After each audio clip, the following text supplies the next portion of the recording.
আসসালামু আলাইকুম, সবাইকে স্বাগতম বাংলাদেশ ম্যাথ অলিম্পিয়াড ওয়ালের আরেকটি নতুন ভিডিওতে। আজকে আমরা প্রাইমারি ক্যাটাগরি একটি প্রবলেম সলভ করব। এটি রিজনাল একটি প্রবলেম।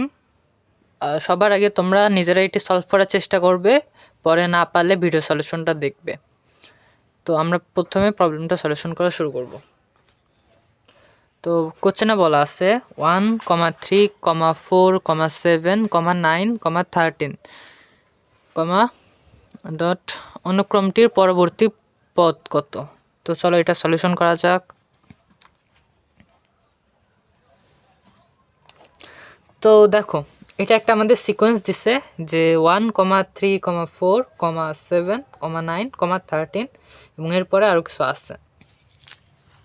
তো আমাদের এই সিকোয়েন্সটার মধ্যে এমন একটা সম্পর্ক আনতে হবে যাতে আমরা পরের পদটা বের করতে পারি। দেখো, এটার সাথে এটা সিকোয়েন্স, এটার সাথে এটা সিকোয়েন্স, কিন্তু কোনো কানেকশন পাবা না। দেখো, এটা ডিফারেন্স 2, এটা ডিফারেন্স 1, এটা 3, এটা 2, এটা 4, কোনো কানেকশন নাই। কিন্তু তুমি যদি একটু খেয়াল করো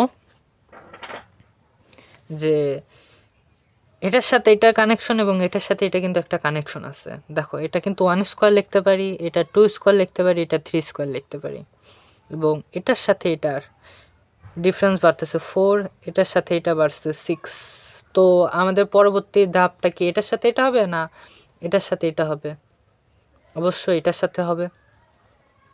তাহলে পরবর্তী পদটা হবে কি? এটা যেহেতু 1 স্কোয়ার, এটা 2 স্কোয়ার, এটা 3 স্কোয়ার, অবশ্যই পরেরটা 4 স্কোয়ার হবে। তো পরবর্তী পদটা কত হতে পারে? 4 স্কোয়ার ইকুয়াল 16, এটা হবে। যদি তার পরবর্তী পদ চাইতো তাহলে হয়তো 4, 6, তারপরে অবশ্যই 8 হইতো, তাহলে 16 আর 8 24 হইতো, এরকম কিছু হইতো।